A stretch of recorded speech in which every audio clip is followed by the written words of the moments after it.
அண்ணா அண்ணா என்னத்தை இப்படி தேடிட்டு இருக்கிற? இந்த வண்டி சாவியை எங்கே போட்டேன்னு தெரியல, அதை தான் தேடிட்டு இருக்கிறேன். கொஞ்சம் தேடி கூட. எங்கேயாவது வச்சிடுறது, அப்புறம் தேடிட்டு இருக்கிறது. சரி, எதுக்கு இவ்வளோ அவசரமாக அந்த வண்டி சாவியை தேடிட்டு இருக்க?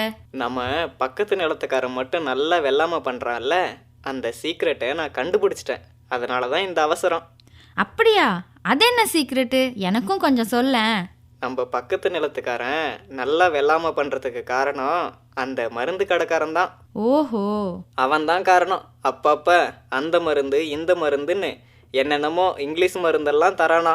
அதனால தான் அவன் நல்லா வெள்ளாமல் பண்ணுறான்.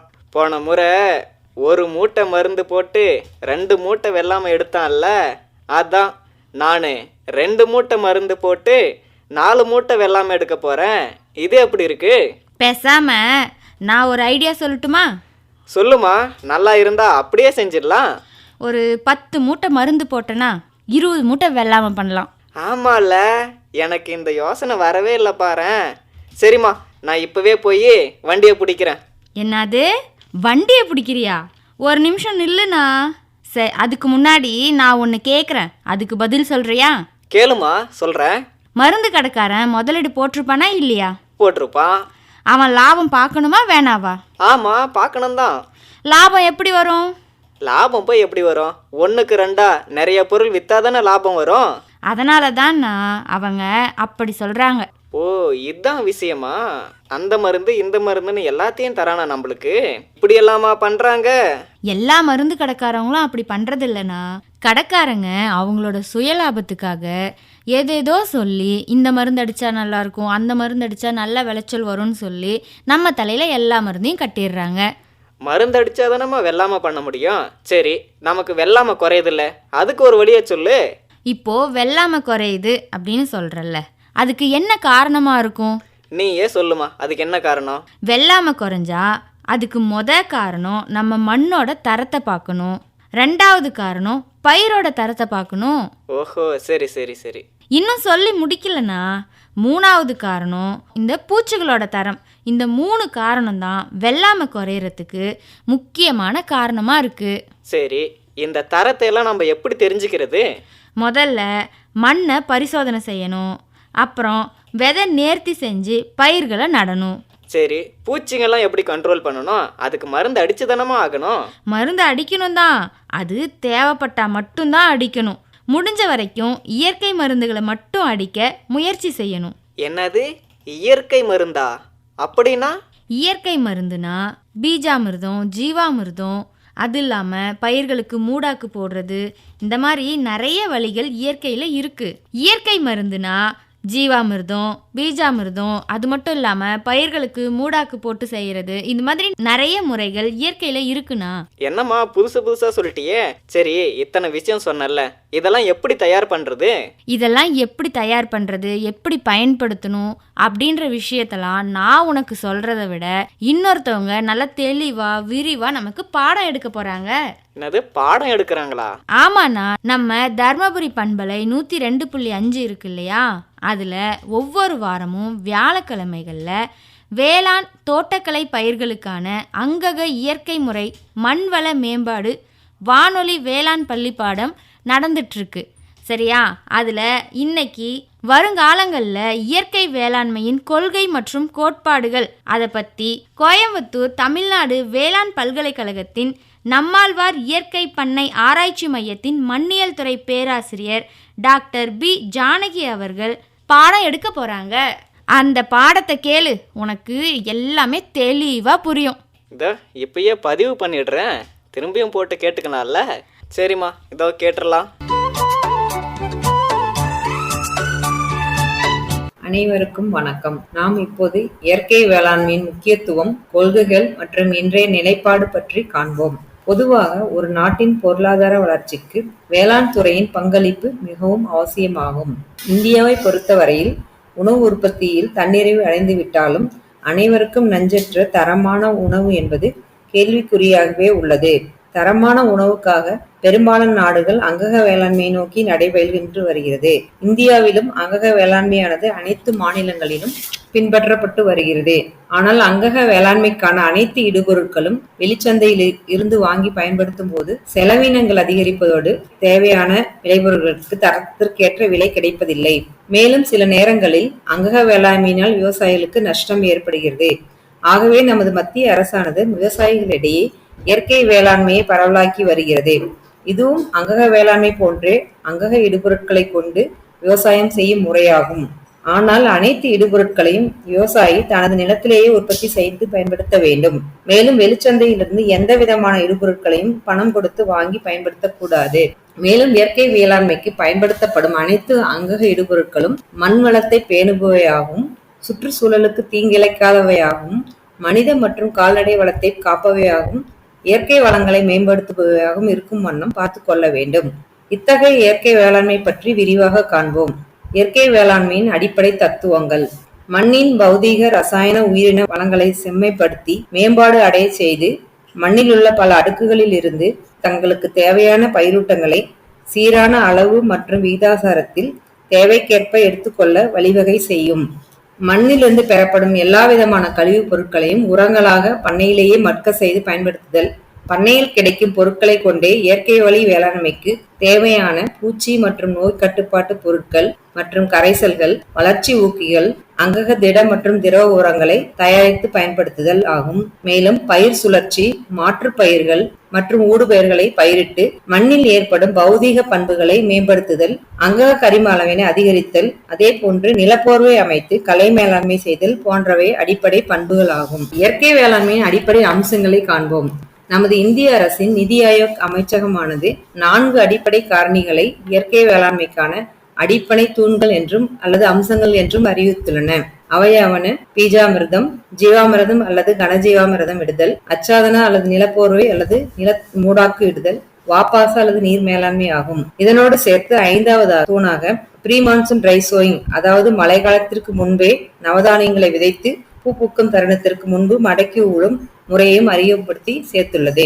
மேற்கண்ட 5 முக்கிய அம்சங்களின் காரணிகளையும் பற்றி விரிவாக காண்போம். பொதுவாக பீஜாமிர்தம், கனஜீவாமிர்தம், ஜீவாமிர்தம் ஆகியவை அனைத்தும் மாட்டு கோமியம் மற்றும் சாணம் கொண்டு தயாரிக்கப்படும் கஷாயங்கள் ஆகும். இவற்றில் பீஜாமிர்தமானது விதை நேர்த்திக்கும், ஜீவாமிர்தம் அல்லது கனஜீவாமிர்தமானது வளர்ச்சி ஊக்கியாகவும் ஊட்டச்சத்து அளிப்பவையாகவும் செயல்படுத்தப்படுகிறது. இவற்றில் ஜீவாமிர்தத்தின் நீர்ப்பாசனை வழியாக 15 நாட்களுக்கு ஒருமை தொடர்ந்து பயிருக்கு அளிக்க வேண்டும். கனஜீவாமிர்தமானது அடியுரமாக பயிரின் நடவின் பொழுதோ அல்லது விதைப்பின் போதோ ஹெக்டேருக்கு 250 கிலோ என்ற அளவில் இட வேண்டும். 3வது முக்கிய அம்சமானது அச்சாதனா அல்லது நிலப்போர்வையாகும். இதனை மூடாக்கு என்றும் அழைப்போம். இது மிகவும் முக்கியமான ஒரு அம்சமாகும். நிலப்போர்வையானது மண்ணின் வளத்தை பேணி பாதுகாப்பதோடு நுண்ணுயிர்களின் எண்ணிக்கையும் அதிகரிக்கும், ஊட்டச்சத்துக்களின் கிடைக்கையும் மற்றும் மாற்றங்களுக்கும் உதவும். மேலும் மண்ணில் நீர்பிடிப்பு திறனையும் உயர்த்தி களைகள் வராமல் பாதுகாக்கவும் உறுதுணையாக இருக்கும். பல வகைப்பட்ட மூடாக்குகள் உள்ளன. இவற்றில் மிகவும் முக்கியமானது உயிர் மூடாக்கு மற்றும் வைக்கோல் மூடாக்குகள் ஆகும். வைக்கோல் மூடாக்கினை மிகவும் அடர்த்தியாகவும் இடைவெளியின்றி இட்டும் மண்ணின் மேற்பரப்பினை முழுவதுமாக போர்வை போன்று மூட வேண்டும். இவ்வாறு செய்வதன் மூலமே நம்மளால் களைகளை கட்டுப்படுத்த முடியும். மேலும் அவை மண்ணின் நுண்ணுயிர்களின் பெருக்கத்துக்கும் உறுதுணையாக இருக்கும். பலதரப்பட்ட வைக்கோல்களையும் நாம் பயன்படுத்தலாம். நெல் வைக்கோல், மக்காச்சோள வைக்கோல் ஆகிய அனைத்தையும் பயன்படுத்தலாம். அடுத்த முக்கியமான ஒன்று ஊடுபயிர் ஆகும். ஊடுபயிர்கள் உயிர் மூடாக்காக வேலை செய்யும். மேலும் மண்ணில் இவை கரிமத்தினையும் சேர்க்கும், தலைச்சத்தினை சேர்க்கும் பயிர்களாக நாம் பயன்படுத்த வேண்டும். ஊடுபயிர்களை தேர்வு செய்யும் பொழுது அவை அதிக இலை மற்றும் தலைகளை உற்பத்தி செய்பவையாகவும் மண்ணில் காற்றில் உள்ள தலைச்சத்தினை கிரகித்து நிலைநிறுத்தும் தன்மை உடையவனாகவும் இருக்குமாறு தேர்ந்தெடுக்க வேண்டும். முக்கியமாக பயிர் வகை பயிர்களை தேர்ந்தெடுப்பது மிகவும் நன்மை அளிக்கும். உதாரணத்திற்கு உளுந்து, பச்சை பயிறு, தட்டை பயிறு, சணப்பை, தக்கை பூண்டு போன்றவைகளாக இருத்தல் மிகவும் நன்று. ஏனென்றால் அவற்றின் வேறு முடிச்சுக்களில் உள்ள பாக்டீரியாக்கள் காற்றில் உள்ள தலைச்சத்தினை நிலைநிறுத்தி அடுத்து வரும் பயிருக்கு தேவையான தலைச்சத்தினை அளித்து மகசூலை அதிகரிக்க உதவும். 4வது முக்கிய அம்சமானது வாப்பாசா அல்லது நீர் மேலாண்மை ஆகும். இம்முறையில் நீர்ப்பாசனமானது மதிய நேரத்தில், அதாவது உச்சி வேளையில் ஒரு வாய்க்கால் விட்டு ஒரு வாய்க்காலில் பாய்ச்ச வேண்டும். இதனால் நீர் சேமிப்பு ஏற்படுவதோடு நீரானது அனைத்து பயிர்களின் வேர்களுக்கும் ஆவியாதல் மூலம் விரைவாக சென்று அடையும். 5வது முக்கிய அம்சமானது மழை காலத்திற்கு முன்பே நவதானிய நவதானியங்களை விதைத்து பூ பூக்கும் முன்பு வயலில் மடக்கி உழுதல் ஆகும். இதில் நாம் தேர்ந்தெடுக்கும் பயிர்கள் மிகவும் முக்கிய பங்கு வகிக்கின்றன. ஆகையால் தானிய பயிர் வகைகளில் 2, பயிர் வகை பயிர்களில் 2, எண்ணெய் வித்து பயிர்களில் 2, மசாலா பயிர்களான கொத்தமல்லி, வெந்தயம் போன்றவைகளில் 2, பசுந்தாள் உர வகைகளான தக்கை, பூண்டு, சணப்பை போன்றவற்றிலிருந்து 2 என 9 அல்லது அதற்கு மேற்பட்ட பல்வகை பயிர்களை தேர்ந்தெடுத்து விதைக்க வேண்டும். ஏனென்றால் ஒவ்வொரு பயிர்களும் வெவ்வேறு விதமான மாற்றங்களை ஏற்படுத்தும். நான் முன்பே கூறியது போன்று பயிர் வகை பயிர்கள் தலை சித்தனை நிலைநிறுத்தும் தன்மை கொண்டவை. வேறு ஆழமான செல்லும் பயிர்கள் மண்ணின் அடிப்பகுதியில் உள்ள சத்தினை மேற்பகுதி கொண்டு வந்து அடுத்து வரும் பயிருக்கு நன்மை பயக்கும். அதே போன்று சில பயிர்களின் வேர்களிலிருந்து வெளிவரும் அமிலங்கள் மண்ணில் உள்ள கரையா நிலையுள்ள சத்துக்களை கரைத்து பயிர்களுக்கு அளிக்கும் தன்மை கொண்டிருக்கும். ஆகையால் மண்ணின் வளம் மேம்படும், அடுத்த வரும் பயிருக்கு தேவையான சத்துக்களும் எளிதில் கிடைக்கும், கரிம அளவும் அதிகரிக்கும். இவை அனைத்திற்கும் மேல் மண்ணின் பௌதிக பண்புகளான மண்ணின் கட்டமைப்பு, மண்ணின் அடர்த்தி மேம்பட்டு மண்ணின் நீர்பிடிப்பு திறனும் அதிகரிக்கும். மண் அரிமானம் ஏற்படுவதும் தடுக்கப்படும், நுண்ணுயிர்களின் எண்ணிக்கையும் கூடும். ஆகையால் இயற்கை வேளாண்மை மேற்கொள்ளும் அனைத்து விவசாயிகளும் கண்டிப்பாக நாம் மேற்சொன்ன 5 அம்சங்களையும் கடைபிடிக்க வேண்டும். அதாவது விதைநேர்த்திக்கு பீஜாமிர்தம், பயிரின் வளர்ச்சி மற்றும் சத்துக்கு ஜீவாமிர்தம் அல்லது கனஜீவாமிர்தம், களைகளை கட்டுப்படுத்தி நீரின் அளவினை அதிகரிக்க நிலப்போர்வை அமைத்தல், மேலும் நீர் மேலாண்மை செய்தல், அதாவது பாசன நீரை சேமித்தல், மேலும் பல்வகைப்பட்ட நவதானியங்களை விதைத்து மடக்கி உழுவதன் மூலம் மண் வளத்தை அதிகரித்து பயிர்களுக்கு தேவையான சத்துக்களையும் அளித்தல் ஆகும். மேலும் இயற்கை விவசாயம் செய்யும் விவசாயிகள் சில தொழில்நுட்ப கோட்பாடுகளை கண்டிப்பாக கையாள வேண்டும். அப்பொழுதுதான் அவர்களால் இயற்கை வேளாண்மையை வெற்றிகரமாக மேற்கொள்ள முடியும். அவையாவன: வருடத்தின் 365 நாட்களும் மண்ணில் பயிர் மற்றும் அவற்றின் வேர் இருக்கும்படி பார்த்து கொள்ள வேண்டும். அதாவது தொடர்ந்து நிலமானது பயிரினால் மூடப்பட்டிருக்க வேண்டும். இதற்காக பல வகைப்பட்ட பயிர்களான தானியங்கள், காய்கறிகள், மரங்கள், மாட்டுத் தீவனம் மற்றும் பூச்சி விரட்டிகள் தயாரிக்க பயன்படும் அனைத்து செடிகளையும் கண்டிப்பாக பண்ணையில் வளர்க்க வேண்டும். முடிந்தவரை பலதரப்பட்ட பயிர்களை அடுக்கு முறையில் பயிரிட்டு பயன்பெற முயற்சிக்க வேண்டும். அதாவது தென்னை, பழமரங்கள், காய்கறிகள், மிளகு போன்ற அடுக்கு பயிர்களை ஒன்றின் பின் ஒன்றாக ஒவ்வொன்றும் ஒவ்வொரு உயரத்தில் வரும்படி பயிரிட்டு அதிகப்படியான நன்மைகளை பெற முயல வேண்டும். மேலும் முடிந்தவரை கால்நடைகளை உள்ளடக்கிய ஒருங்கிணைந்த பண்ணையத்தை கையாள வேண்டும். ஏனென்றால் இயற்கை வேளாண்மையின் அடிப்படையே கால்நடையின், அதாவது பசுவின் சாணம் மற்றும் கோமியத்தையே உள்ளடக்கியதாகும். ஆகவே அனைத்து விவசாயிகளும் கண்டிப்பாக கால்நடைகளை உள்ளடக்கிய பண்ணையத்தை கையாள வேண்டும். மேலும் இயற்கையான பூச்சி விரட்டிகள் மற்றும் நோய் தடுப்பான்களை பயன்படுத்த வேண்டும். மிக குறைந்த அளவே நிலத்தினை உழுதல் வேண்டும். ஏனென்றால் அடிக்கடி நிலத்தினை உழும்போது மண்ணில் உள்ள நுண்ணுயிர்களின் எண்ணிக்கை குறையும், மேலும் மண்ணின் இறுக்கம் ஏற்பட வாய்ப்பு உள்ளது. அதே போன்று கரிம அளவும் விரைவாக குறைந்துவிடும். ஆகவே முடிந்தவரை நிலத்தை குறைவாக உழ வேண்டும். அதே போன்று பயிர் கழிவுகள் மற்றும் கால்நடை கழிவுகளை மக்க வைத்து உரமாக பயன்படுத்த வேண்டும் பயிர்களுக்கு. இதன் மூலம் பயிர்களுக்கு தேவையான உரங்களையும் கரிமத்தையும் மண்ணில் சேர்க்க முடியும். மேலும் இயற்கை வேளாண்மையில் இருந்து பெறப்படும் பொருட்களை சந்தைப்படுத்த முன்பு மதிப்பு கூட்டி அதன் மூலம் சந்தைப்படுத்துவதால் அதிக வருமானம் ஈட்ட இயலும். நான் முன்பே சொன்ன மேற்கண்ட நன்மைகளில் இயற்கை விவசாயத்தினை அனைத்து விவசாயிகளிடையே கொண்டு சேர்ப்பதற்காக நமது இந்திய அரசாங்கமானது பாரதிய பிரகிருதி கிருஷி பத்தாதி என்ற திட்டத்தினை வகுத்து விவசாயத்துறையின் மூலம் அனைத்து விவசாயிகளுக்கும் சென்றடையும்படி செயல்படுத்தி வருகின்றன. இந்திய அளவில் இயற்கை விவசாயத்தில் ஆந்திர மாநிலமானது முன்னோடியாக திகழ்ந்து வருகிறது. இம்மாநிலத்தில் 1,63,000 விவசாயிகள் அல்லது அதற்கு மேற்பட்ட விவசாயிகள் இயற்கை விவசாயத்தினை கடைபிடித்து நன்மை பெற்று வருகின்றனர். மேலும் இதைத் தொடர்ந்து கர்நாடகா, மகாராஷ்டிரா, உத்தரப்பிரதேசம், இமாச்சல பிரதேசம், கேரளா, தமிழ்நாடு போன்ற மாநிலங்களும் படிப்படியாக இயற்கை விவசாயத்தினை கடைபிடிக்க ஆரம்பித்துள்ளன. இயற்கை விவசாயத்தின் இயற்கை வேளாண்மையின் நன்மைகள் அல்ல அவசியம். இயற்கை வேளாண்மையில் பொதுவாக விவசாயிகள் ரசாயன இடுபொருட்களை தவிர்த்து விட்டு உள்ளூரிலேயே கிடைக்கும் அங்கக இடுபொருட்களையும் சுற்றுச்சூழல் சார்ந்த திரவ மற்றும் திட இடுபொருட்களையும் பண்ணையிலேயே தயாரித்து பயன்படுத்துவதால் விவசாயிக்கு செலவீனம் குறைவதோடு தரமான உணவுப் பொருளை உற்பத்தி செய்ய முடியும். மேலும் செயற்கை உரங்கள் மற்றும் பூச்சிக்கொல்லிகளை வெளிநாடுகளிலிருந்து வாங்குவதற்கு தேவையான அந்நிய செலாவணி சேமிக்கப்படும். இதனால் அரசாங்கத்திற்கு ஏற்படும் அதிகப்படியான செலவுகள் குறையும். அனைத்துக்கும் மேல் நம்முடைய நிலவளம், நீர்வளம் பாதுகாக்கப்படும். சுற்றுச்சூழல் மாசு தவிர்க்கப்பட்டு காலநிலை மாற்றங்களுக்கு உகந்த வேளாண்மையை மேற்கொள்ள இயலும். இயலும். மேலும் நமக்கும் மற்ற நிலத்தில் உள்ள உயிரினங்களுக்கும் தகுந்த சுற்றுப்புற சூழலை பேணி காத்து அடுத்து வரும் சந்ததிக்கு அளிக்க முடியும். எனவே மண்ணிற்கு உணவளிப்போம், தரமான பயிர் விளைச்சலை பெற்று வளமான வாழ்வு வாழ்வோம். ஏனென்றால் மண் வளமே மனித வளம். அம்மா, இப்பொழுது இயற்கை வேளாண்மையை பற்றி விரிவாக கூறினீர்கள். இப்போது இந்த இயற்கை வேளாண்மையை எங்கள் வயல்களில் பயன்படுத்துவதனால், இந்த முறையை நாங்கள் செய்வதனால் என்னெல்லாம் நன்மைகள் வரும்னு சொன்னீங்கன்னா நல்லா இருக்கும். இது ஒரு நல்ல கேள்வி. நான் முன்பே இதற்கான பதிலை சொல்லி இருக்கிறேன். இருந்தாலும் திரும்ப ஒரு முறை சொல்கிறேன். அதாவது குறைந்த இடுபொருள் செலவு, ஆனால் தரமான விளைபொருட்கள் நமக்கு கிடைக்கும். தரமான விளைபொருட்களுக்கு கிடைக்கும் போது அதற்கு பல நேரங்களில் சந்தையில் அதிக விலையும் கிடைக்கும். மேலும் மண் வளம் மற்றும் சுற்றுப்புற சூழல் மேம்பாடு அடையும். நன்மை தரும் பூச்சிகளின் எண்ணிக்கையும் அதிகரிக்கும். அது தவிர மண்ணில் நீர்பிடிப்பு திறன் அதிகரிக்கும். கடைசியாக வீட்டிற்கு தேவையான அனைத்து பொருட்களும், பழங்களும், காய்கறிகளும் தரமான முறையில் நம் பண்ணையிலே நாம் பெற்று பயன்பெற முடியும்.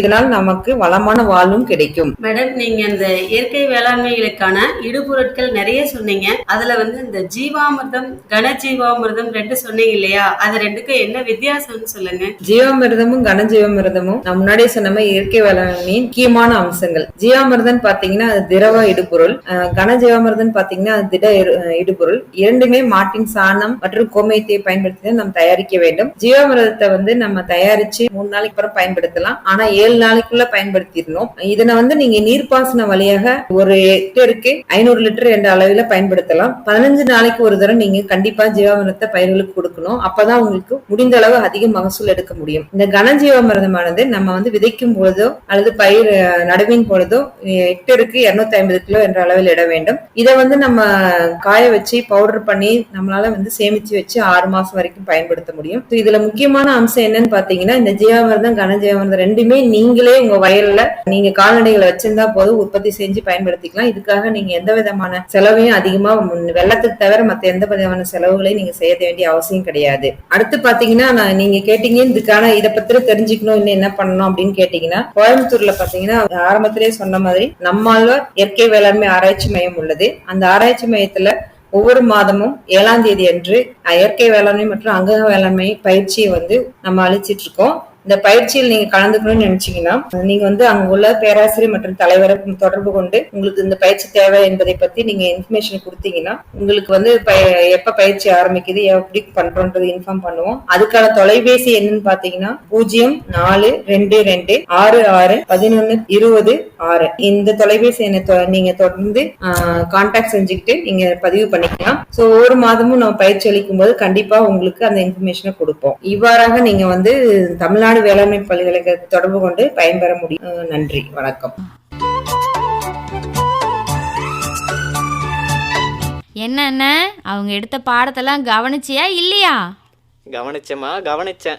அவங்க சொன்ன அந்த ஜீவாமிர்தம் தயாரிக்கிறது, பேஜாமிர்தம் தயாரிக்கிறது, அப்புறம் பயிர்களுக்கு மூடாக்கு போடுறது, இந்த மாதிரி நிறைய விஷயம் சொன்னாங்க. அவங்க சொன்ன மாதிரியே நாமளும் பயன்படுத்தி முடிஞ்ச வரையும் இயற்கை மருந்துகளை அடிக்கலாமா? அப்புறம் அண்ணா, இந்த வாரம் கேட்டதோட நிறுத்திக்காத. இந்த பாடம் மொத்தம் 13 வாரத்துக்கு எடுக்க போகிறாங்க. ஏற்கனவே போன வாரம் ஒரு பாடம் முடிஞ்சிருச்சு. இன்னைக்கு நம்ம கேட்டது 2வது பாடம். அப்போ இன்னும் 14 பாடம் இருக்கு, அப்படிதானே? 14ஆ? எந்த ஸ்கூல்லனா நீ கணக்கு படிச்ச? இன்னும் 11 இருக்கு. அப்படியா?